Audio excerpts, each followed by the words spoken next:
Levy and collection दो चीज़ें हैं। हम जिस भी टैक्स की या सप्लाई की बात करेंगे वो हम जीएसटी के कॉन्टेक्स्ट में बात करेंगे। लेवी का मतलब टैक्स लगाना और कलेक्शन का मतलब टैक्स को कलेक्ट करना।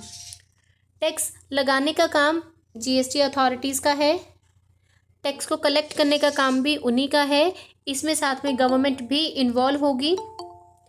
उसके बाद आपने टैक्स को लगाना कैसे है, कितने अमाउंट पे लगाना है, किस प्रोसेस के थ्रू लगाना है, कितनी वैल्यू है, कौन सी रेट लगेगी, ये सब हमने लेवी ऑफ टैक्स में पढ़ा था।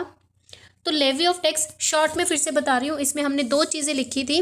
लेवी ऑफ टैक्स का पहला था इम्पोजिशन यानी टैक्स लगाना, और दूसरा असेसमेंट ऑफ टैक्स। कल ये दो चीज़ें मैंने आपसे बताई थी कल भी। तो levy of tax is divided into two parts. First imposition of tax जो कि पार्लियामेंट करता है, और मैंने आपसे बताया था कि जीएसटी जब पास हुआ था तो हमारी संसद के दोनों सदनों में पास हुआ था, तभी वो हमारे देश में इम्प्लीमेंट हुआ था। फर्स्ट टैक्स लगाना, दूसरा टैक्स को कैलकुलेट करना, that was assessment of tax, जो कि गवर्नमेंट के थ्रू कोई पर्सन अगर अपॉइंटेड है तो वही पर्सन टैक्स के अमाउंट को भी कैलकुलेट करेगा। दूसरा हमने कहा था collection of tax. Collection of tax ये हमारा डिले हो सकता था, लेकिन लेवी ऑफ टैक्स हमारा डिले नहीं हो सकता। तो लेवी का मतलब जैसे ही कोई टैक्सेबल इवेंट हो जाती है, हमने कहा था जैसे ही कोई सप्लाई जो कि टैक्सेबल सप्लाई है, जैसे ही वो मार्केट में आती है और वो सप्लाई टैक्सेबल सप्लाई है, तो हमने कहा था उसके ऊपर जीएसटी के अंदर टैक्स का लेवी हो जाएगा, टैक्स उसके ऊपर लगा दिया जाएगा, और टैक्स हमेशा टैक्सेबल पर्सन के ऊपर ही लगेगा। अगर कोई सप्लाई नॉन टैक्सेबल पर्सन कर रहा है तो ऐसी सप्लाई टैक्सेबल नहीं होगी, क्योंकि ना तो उसने कंसिडरेशन लिया है, ना ही उसने बिजनेस के कंटिन्यूएशन के लिए किया है। नॉन टैक्सेबल पर्सन के द्वारा की गई कोई भी सप्लाई आपकी नॉन टैक्सेबल सप्लाई मानी गई थी। लेवी और कलेक्शन दोनों एक साथ होने वाले इवेंट थे। लेवी में हमने कहा था कि जैसे कोई इवेंट हो जाता है तो हम उस इवेंट को टैक्सेबल इवेंट मान देते हैं। लेवी में हमने इम्पोजिशन और असेसमेंट की बात की थी। लेवी ऑफ टैक्स को आप डिले नहीं कर सकते हो, यानी कि जैसे ही कोई इवेंट हो जाता है उसी टाइम उसके ऊपर टैक्स लायबिलिटी वहाँ पे अराइज हो जाती है। फिर दूसरा मैंने कहा था कलेक्शन ऑफ टैक्स। मैंने इन दोनों के दो डिफरेंस की बात की थी। पहला, जैसे ही आपने गुड्स बनाए उनको बेचना स्टार्ट किया, आपका लेवी हो गया टैक्स, आपका टैक्स लायबिलिटी बन गई। कलेक्शन ऑफ टैक्स, जैसे ही आपने अगर बेचा ही नहीं है तो आपका टैक्स कलेक्ट भी नहीं हो सकता। दूसरा डिफरेंस, हम लेवी को कभी भी डिले नहीं कर सकते थे, यानी कि जैसे ही कोई इवेंट होता है टैक्सेबल इवेंट, उसी टाइम टैक्स लायबिलिटी अराइज हो जाती है, लेकिन कलेक्शन ऑफ टैक्स उसी टाइम नहीं होता।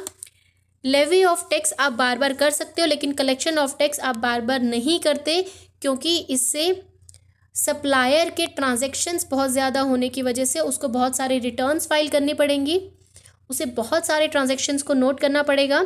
इन सब चीज़ों से बचने के लिए और इन सब ट्रांजैक्शंस को फैसिलिटेट करने के लिए कलेक्शन ऑफ टैक्स को हम डिले कर सकते हैं, जो टैक्स हमारा मंथली या क्वार्टरली बेसिस पे था।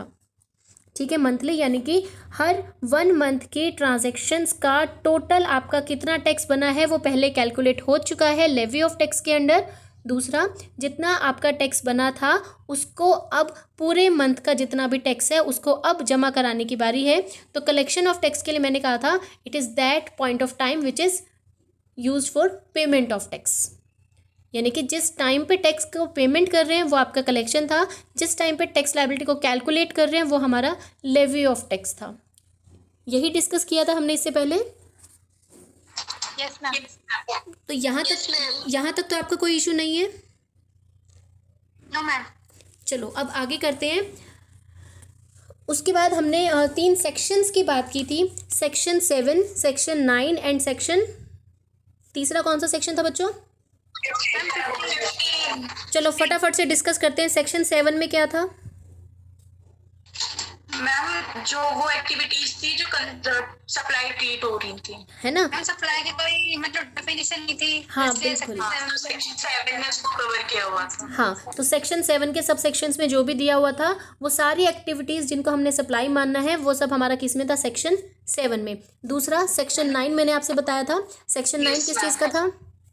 Ma'am levy and collection of GST. बेटा और कोई भी बोलो। से रिलेटेड था। हाँ जी शिवांगी, बिल्कुल यही था। बच्चे और कोई भी बोलो।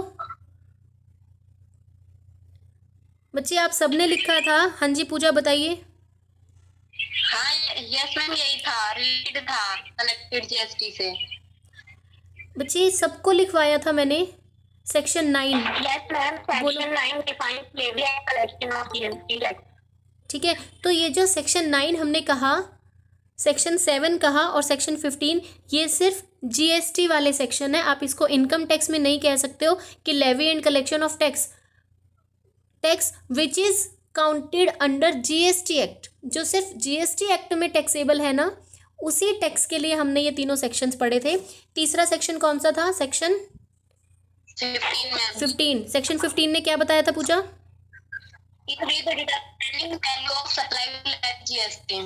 ठीक है, यानी कि जितने पैसों पे, यानी कि उस ट्रांजैक्शंस का अमाउंट क्या है। जैसे अगर आपने 2 लाख की ट्रांजैक्शन की है तो आप टैक्स कितने पे निकालोगे? 2 लाख पे। तो सेक्शन 15 हमें ये बता रहा था कि हमारी जो सप्लाई हमने की है उसकी वैल्यू क्या है, उसका अमाउंट क्या है। इसीलिए हमने सेक्शन 15 में इसको रखा था। ये भी जीएसटी का सीजीएसटी एक्ट के अंडर एक सेक्शन है। दूसरा सेक्शन 9 जिसने बताया था कि levy and collection of GST under CGST act हमने कैसे करना है। तीसरा सेक्शन 7 ने बताया था कि सप्लाई ही कौन सी लेनी है। ठीक है, तो साथ में जो सेक्शन 9 था ये आपको लेवी और कलेक्शन की बात अगर बता रहा है, तो हमने ये भी देखना है कि टैक्स की कौन सी रेट अप्लाई होगी। टैक्स की हमारे पास 4 रेट हैं, 5%, 12%, 18 एंड 28%। जीएसटी एक्ट में एक चीज़ डिफाइन की गई थी जो मैं आपसे पहले नहीं मैंने डिस्कस की। हम कहते हैं कि 4 रेट, एक्चुअल में 5 रेट्स होती हैं। एक रेट है 0%, तो इसको हम काउंट नहीं करते हैं क्योंकि हम कहते हैं कि ये तो, इस पर तो टैक्स ही नहीं लग रहा, इसलिए हम इसको काउंट नहीं करते। बेसिकली कोई आपसे पूछे टैक्स की जीएसटी में कितनी रेट्स हैं तो आप कहोगे 4 हैं with 0 rated supply, with 0 rated. तो आप 5 नहीं कहेंगे, आप 4 ही कहेंगे क्योंकि 0 वाले को काउंट ही नहीं करते, उनको हम नॉन टैक्सेबल सप्लाईज में काउंट कर देते हैं या फिर एग्जम्प्टेड सप्लाईज में काउंट करते हैं। ठीक है, एक और मैंने आपसे सप्लाई की बात की थी स्पेशल इकोनॉमिक जोन वाली, उसके ऊपर भी हम टैक्स नहीं लगा रहे थे। मैंने आपसे बताया था स्पेशल इकोनॉमिक जोन में इनपुट भी होता है और आउटपुट भी होता है। याद है किसी को? कोई बताएगा? Yes ma'am. हाँ जी सपना बोलो। मैम आपने बताया था इसमें होता है इनपुट आउटपुट। हाँ। इनपुट मींस सप्लाई रिसीव्ड और आउटपुट मींस गुड सप्लाइड या प्रोडक्शन। हाँ। सप्लाई रिसीव्ड नॉट टैक्सेबल होती है और गुड सप्लाइड जो हमारे आउटपुट होते हैं वो टैक्सेबल होते हैं। वेरी गुड सपना, इसका मतलब आप लोग सुनते हो मेरा। ठीक है, अब हमने कहा था कि हमने कौन सी सप्लाई पे टैक्स लगाना है, कितने रेट से लगाना है, ये सब हमने लेवी एंड कलेक्शन के सेक्शन 9 में डिस्कस किया था। जो आगे रेट्स हैं इनका फर्दर भी हम पढ़ेंगे। तो जो मैं आपसे कह रही हूँ, मैं बताना भूल गई थी, जीएसटी में हमने इन 4 रेट्स की बात की। मैक्सिमम हम कितना लेके गए?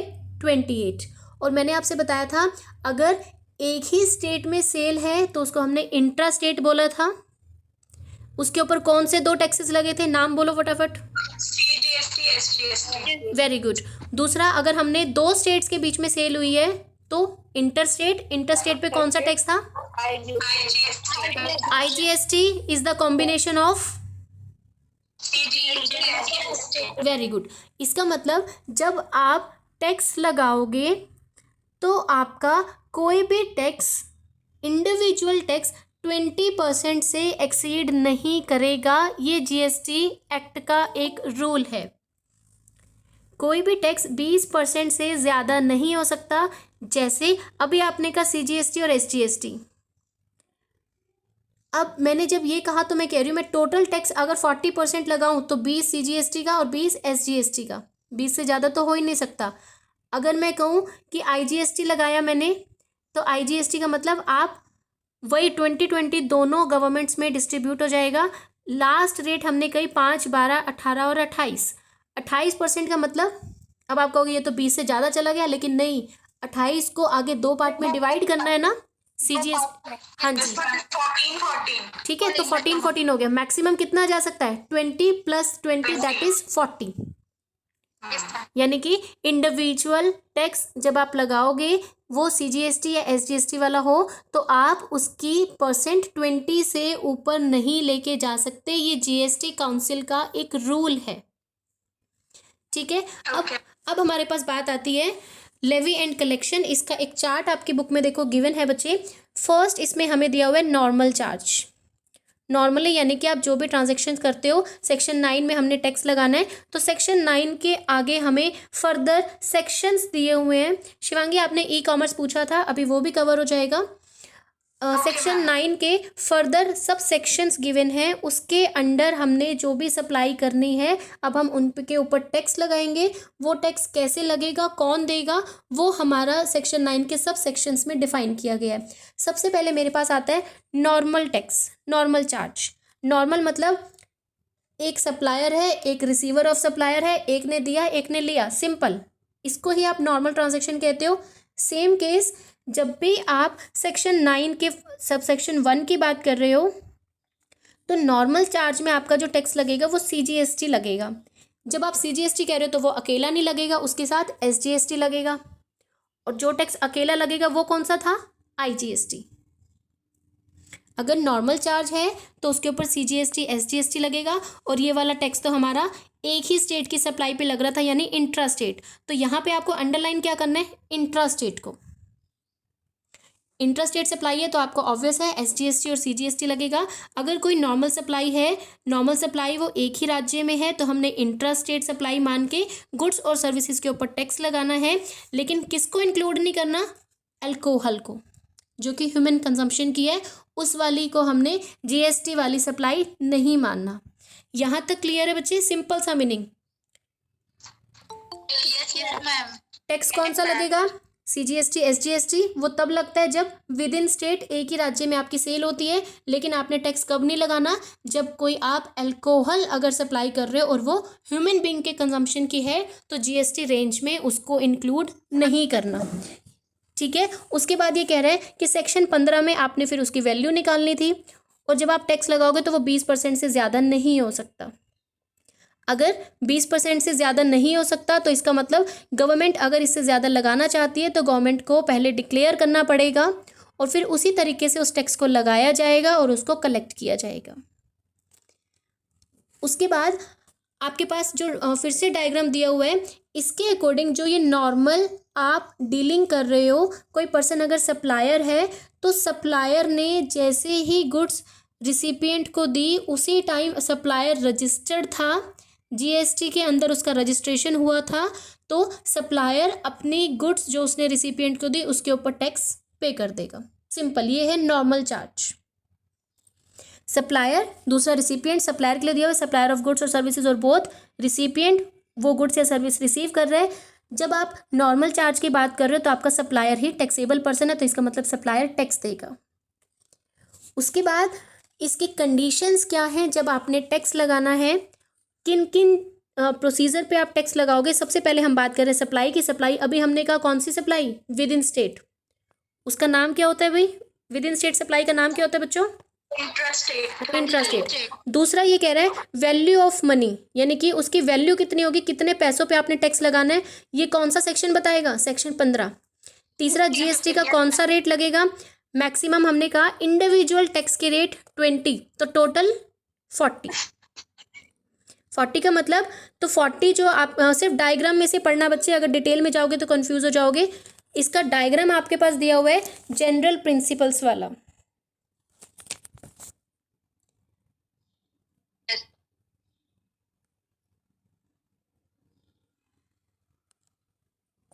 बच्चे आपके पास डायग्राम गिवन है, मिल गया आप सबको, यस मैम। ठीक है। तो ये डायग्राम जो हमें दिया हुआ है इसमें हमने सबसे पहले सप्लाई की बात की। सप्लाई में मैंने फिर कहा कि जो सप्लाई आपकी विद इन स्टेट है, दूसरा लेवी करनी है यानी कि सेक्शन 15 उसकी वैल्यू बताएगा। फिर आपने GST रेट की बात करनी है। GST रेट आपका कॉम्बिनेशन होता है CGST और SGST का, जिसमें आपने कहा कि टोटल 40% होगा, यानी कि अगर SGST है तो वो 20 और CGST है तो वो 20, दोनों 20 + 20 तभी वो 40 होगा, अदरवाइज 40 सेपरेट करके या इंडिविजुअल करके नहीं हो सकता। उसके बाद जो आइटम्स जीएसटी की रेंज से बाहर हैं वो आपको पता ही है, पेट्रोलियम वगैरह, और जीएसटी रेंज से बाहर इसके साथ में क्या लिख सकते हो, अल्कोहल, वो इसने नेक्स्ट पॉइंट में दिया है। अल्कोहल या लिकर अगर दे रहे हो तो वो आपकी जीएसटी के रेंज में वो भी नहीं है। जिनको जीएसटी से बाहर रखना है, टेम्परेरीली जो बाहर है, वो पेट्रोलियम है। जैसे ही गवर्नमेंट कोई नोटिफिकेशन दे देती है उसी टाइम से पेट्रोलियम प्रोडक्ट के ऊपर टैक्स लगना स्टार्ट हो जाएगा, इसलिए टेम्परेरीली अभी बाहर है। उसके बाद कलेक्शन ऑफ सीजीएसटी कौन कलेक्ट करेगा, सेंट्रल गवर्नमेंट कलेक्ट करेगी, और अगर एसजीएसटी है तो स्टेट गवर्नमेंट कलेक्ट करेगी। टैक्स देगा कौन, टैक्सेबल पर्सन देगा, जो कि नॉर्मल सप्लायर हो सकता है, इसीलिए हमने नॉर्मल चार्ज की बात की। बच्चे क्लियर है ये चीज़? Yes ma'am. ठीक है, चलो अब आगे इसको स्टार्ट कर रहे हैं। ये हमारे सारे पॉइंट्स हो गए जो हमारी सीजीएसटी इंट्रा स्टेट सप्लाई में लगेगी, जो कि नॉर्मल चार्ज के अंडर आपकी काउंट होगी। ठीक है, यहाँ तक क्लियर है बच्चे सबको? एक क्विक रिकैप कौन देगा इसका? मैम किसका? जो अभी अभी किया, नॉर्मल सप्लाई, क्योंकि बच्चे आगे पॉइंट बढ़ जाएंगे, फिर यहाँ पे कंफ्यूज नहीं होना। मैम मैं बताऊं? हाँ जी। जो नॉर्मल और फॉरवर्ड नॉर्मल चार्ज जो था वो अकॉर्डिंग टू सेक्शन 9 लग रहा था। इसमें हमने बोला है कि इंट्रास्टेट सप्लाईज पे ही एप्लीकेबल होगा जो विद इन स्टेट सप्लाई हो रही है। और इस होता है कि सप्लायर होता है, रेसिपिएंट होता है। इसमें नॉर्मल वाले में क्या होता है कि जो नॉर्मल सप्लायर होता है वो टैक्स पे करता है। इसके जो कंडीशंस क्या आती है, सप्लाई जो होगी वो इंट्रास्टेट होगी, जो वैल्यू ऑफ लीवी होगा वो ट्रांजैक्शन, जो वैल्यू का जो सेक्शन 15 के अंडर वैल्यू डिटरमाइन होती है उसके इस पे टैक्स लेवी करेगा। जीएसटी रेट सामने बताया था मैक्सिमम 40%, मतलब इन 20% सीजीएसटी और 20% एचजीएसटी, 28% है, लेकिन मैक्सिमम आप उसको 20-40% तक बढ़ा सकते हैं। हाँ बिल्कुल। जो आइटम्स चलो ठीक है शिवांगी, रुको, ठीक है, आप सबको समझ में आ गया, मेरे को पता चल गया। बच्चे सबको क्लियर है यहाँ तक? Yes ma'am. ठीक है, तो जो हमने पेट्रोलियम के ऊपर बात की थी, पेट्रोलियम के कुछ आपको पेट्रोल, डीजल, इलेक्ट्रिसिटी, एविएशन का जो फ्यूल लगेगा वो नेचुरल गैस है, ये सब हमने इंक्लूड करना था। फिर हमने अल्कोहल की भी बात की थी। अल्कोहल का हमने जीएसटी रेंज में नहीं लिया था, हमने किस में लिया था, नॉर्मल टैक्स लगेगा जीएसटी की उसका अल्कोहल के ऊपर। उसके बाद हम बात करते हैं कलेक्शन की। कलेक्शन ऑफ टैक्स कौन कलेक्शन लगाएगा, कौन टैक्स को कलेक्ट करेगा? हमने पहले कहा कि जो टैक्स पे करना है, पे कौन करेगा, वो तो सप्लायर करेगा और टैक्सेबल पर्सन करेगा। सप्लायर ने अगर अपनी गुड्स आगे बेच दी रिसिपिएंट को, रिसिपिएंट उन गुड्स को आगे फिर से बेच रहा है, तो अब सप्लायर कौन है, वो रिसिपिएंट, अब वो टैक्स देगा। इस तरह से ये प्रोसेस आपका कंटिन्यू रहेगा। तो कलेक्शन ऑफ टैक्स कौन सा, अभी हम सीजीएसटी कलेक्ट कर रहे हैं, अभी हम इंट्रा स्टेट वाला कलेक्ट कर रहे हैं। जब सीजीएसटी की बात करें तो सेंट्रल गवर्नमेंट कलेक्ट करेगी, जब हम एसजीएसटी की बात करते हैं तो उसको स्टेट गवर्नमेंट कलेक्ट करेगी। किस तरह से कलेक्ट करना है, जैसे भी जीएसटी एक्ट में आपको दिया हुआ है, और इसके लिए हमारे पास रूल्स हैं, पेमेंट ऑफ टैक्स के रूल्स अकॉर्डिंग टू 2017, क्योंकि जीएसटी आपका 2017 में आया था, सीजीएसटी एक्ट भी आपका 2017 में ही बना था। उसके बाद पॉइंट है पेबल बाय टैक्सेबल पर्सन, ये मैं आपको बता चुकी हूँ। दूसरा फिर आपके पास पॉइंट आता है सप्लाई ऑफ पेट्रोलियम प्रोडक्ट्स। इसके डायरेक्ट डायग्राम पे आ जाइए। सप्लाई ऑफ पेट्रोलियम प्रोडक्ट्स में सेक्शन 9 का सबसेक्शन 2, इसने कहा कि 5 तरह के होते हैं, ये अभी हमने डिस्कस कर लिए। टेम्परेरीली इनको बाहर रखा हुआ है, और जैसे ही गवर्नमेंट कहेगी उसी टाइम हम इनके ऊपर टैक्स लगा देंगे, ये भी मैं आपसे अभी अभी बता चुकी हूँ। क्लियर? थर्ड मेरे पास आता है रिवर्स चार्ज, जिसको मैंने शायद कल आपको हल्का सा डिस्क्रिप्शन दिया था। ठीक है, इसको हमें बताया गया सेक्शन 9 के सबसेक्शन 3 में कहा गया है कि जब भी आप किन्हीं गुड्स या सर्विसेज की सप्लाई कर रहे हो या दोनों को कंबाइंड मैनर में सप्लाई कर रहे हो, तो कई बार आपका जो टैक्स लगेगा वो रिवर्स चार्ज के बेसिस पे लगेगा। यानी कि अभी तक आपने कहा कि सप्लायर टैक्सेबल था, सप्लायर टैक्स दे रहा था, लेकिन अगर सप्लायर टैक्स नहीं दे रहा तो कौन देगा, रिसिपिएंट देगा। ठीक है, जब टैक्स सप्लायर को देना था और सप्लायर नहीं दे रहा, तो ऐसी रिसीव्ड गुड्स जो कि गुड्स की सप्लाई है और वो सप्लाई टैक्सेबल है, तो ऐसी टैक्सेबल सप्लाई के लिए जब सप्लायर टैक्स ना दे के बल्कि रिसिपिएंट टैक्स देता है, तो इसी को हमने कहा था रिवर्स चार्ज। यस मैम, आपने एक वैसे डायग्राम भी बनवाया था, रिवर्स चार्ज, फिर सप्लायर है, एक रेसिपिएंट है, सप्लायर नॉट रजिस्टर्ड है, रेसिपिएंट रजिस्टर्ड। अब जो है रेसिपिएंट वो गुड्स के टैक्स को पे करेगा ऑन रिवर्स चार्ज बेसिस। मैंने इसीलिए कल बनवाया था ताकि आज आपका फटाफट हो सके। अब जो भी प्रोविजंस टैक्सेबल पर्सन जो कि सप्लायर था उसके ऊपर अप्लाई होने थे, वही सारे प्रोविज़न, वही सारे रूल्स रेगुलेशंस अब उसके ऊपर अप्लाई होंगे जो सप्लायर के बिहाफ पे पेमेंट कर रहे टैक्स की। वो कौन था? रिसिपिएंट। यानी कि सप्लायर वाले सारे CGST के रूल अब रिसिपिएंट के ऊपर अप्लाई हो जाएंगे क्योंकि टैक्स वो पे कर रहा है। ठीक है बच्चे? और ये कौन सी वाली गुड्स होंगी? ये गवर्नमेंट ने कुछ कैटेगरीज बनाई हुई हैं, उन्हीं के अकॉर्डिंगली आपको सप्लायर की जगह रिसिपिएंट से वहाँ पे टैक्स की वसूली करनी है। उसके बाद आपके पास आता है फर्स्ट केस, जब आपका सप्लायर रजिस्टर्ड नहीं है। ये अभी शिवांगी आपने भी डिस्कस किया। दूसरा, अगर सप्लायर रजिस्टर्ड नहीं है तो कौन रजिस्टर्ड है? रिसिपिएंट होगा। तीसरा, फिर बात आती है पेमेंट ऑफ टैक्स की। अब टैक्स कौन पे करेगा? सप्लायर तो कर नहीं रहा, तो रिसिपिएंट करेगा। यहाँ पे टैक्सेबल कौन है फिर? रिसिपिएंट। चौथा कि रूल्स रेगुलेशंस अप्लाई होंगे, CGST एक्ट के लगेंगे। ऑब्वियस है, जो अब तक सप्लायर के ऊपर लगने थे अब वो सप्लायर ना टैक्सेबल नहीं है, नॉन टैक्सेबल है, तो उसकी जगह रिसिपिएंट के ऊपर CGST एक्ट के सारे रूल्स अप्लाई होंगे जैसे कि सप्लायर के ऊपर होने चाहिए थे। और वो सारे रूल्स इसलिए अप्लाई होंगे क्योंकि जो सप्लाई की गई है वो वाली सप्लाई टैक्सेबल सप्लाई है। क्लियर है बच्चे? अब यस मैम, मतलब जो टैक्स पे करेगा उसी के ऊपर सारे रूल्स एंड रेगुलेशंस वो होंगे। हाँ जी, हाँ जी। अगर सप्लायर पे कर रहा है तो वो नॉर्मल, आपने अभी पढ़ा सबसेक्शन 1 में फर्स्ट पॉइंट में हमने पढ़ा था कि नॉर्मल ट्रांजैक्शंस हो रही हैं तो सप्लायर टैक्स पे करेगा। दूसरे पॉइंट में हमने पेट्रोलियम का पढ़ा। पेट्रोलियम अभी GST के रेंज में नहीं है, जैसे ही सरकार इसके लिए कोई नोटिफिकेशन दे देती है तो पेट्रोलियम के ऊपर भी उसी टाइम से CGST लगना स्टार्ट हो जाएगा, CGST और SGST।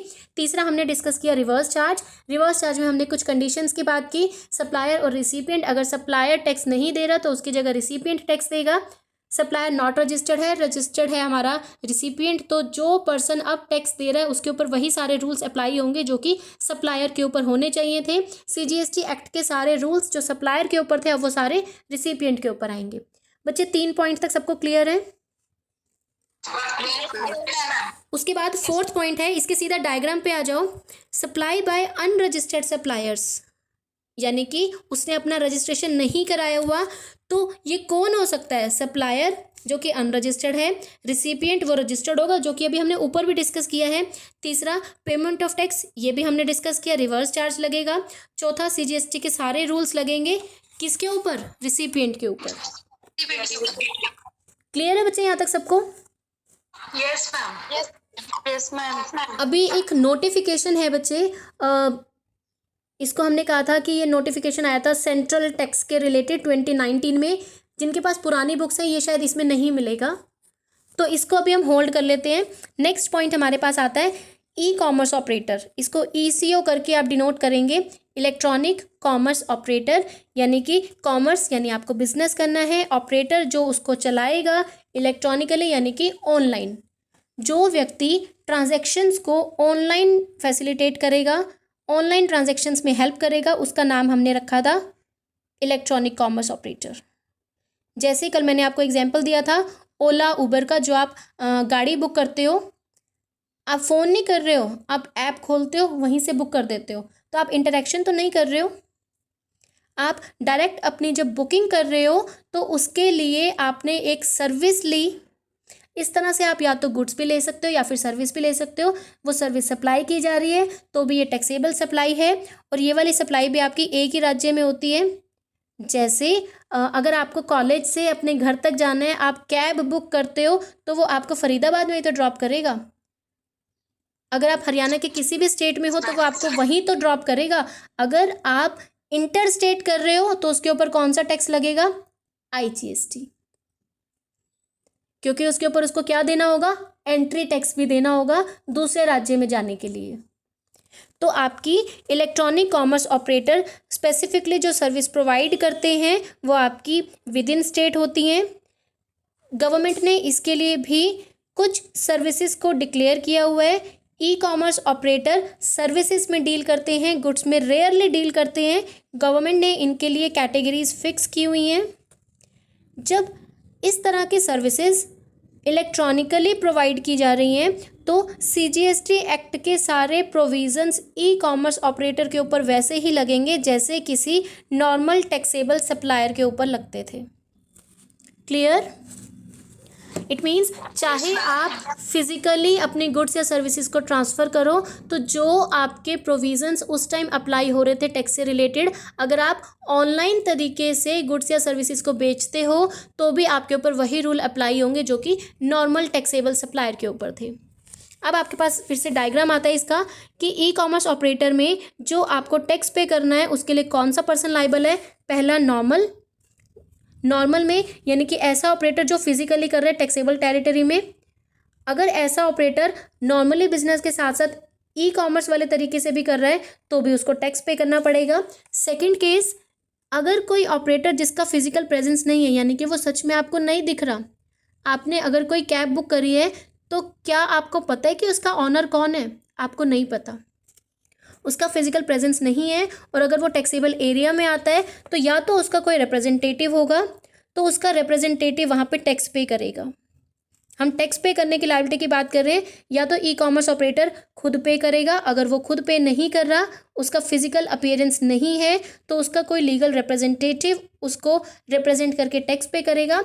अगर उसका रिप्रेजेंटेटिव है तो वो पे करेगा, अगर रिप्रेजेंटेटिव नहीं है तो उसको अपने द्वारा दी गई सर्विसेज के ऊपर जो टैक्स बनता है वो टैक्स देने के लिए उसे कोई पर्सन अपॉइंट करना पड़ेगा। बच्चे क्लियर है यहाँ तक? हाँ जी बोलो। हो सकता है ना? रिपीट करो बच्चे, क्या बोल रहे हो? टोमेटो और स्विगी भी इसमें ही आते हैं ना? हाँ जी बच्चे क्लियर है यहाँ तक आपको? Yes ma'am. ठीक है, आज के लिए हमने ये लेवी कर लिया कि लेवी ऑफ टैक्स। तो लेवी में हमने दो चीज़ें डिस्कस करी, पहला टैक्स का इम्पोज करना, दूसरा टैक्स को कैलकुलेट करना जिसको मैंने असेसमेंट कहा था। उसके बाद हमने एक डिफरेंस की बात की थी, जो बेसिक सा डिफरेंस है।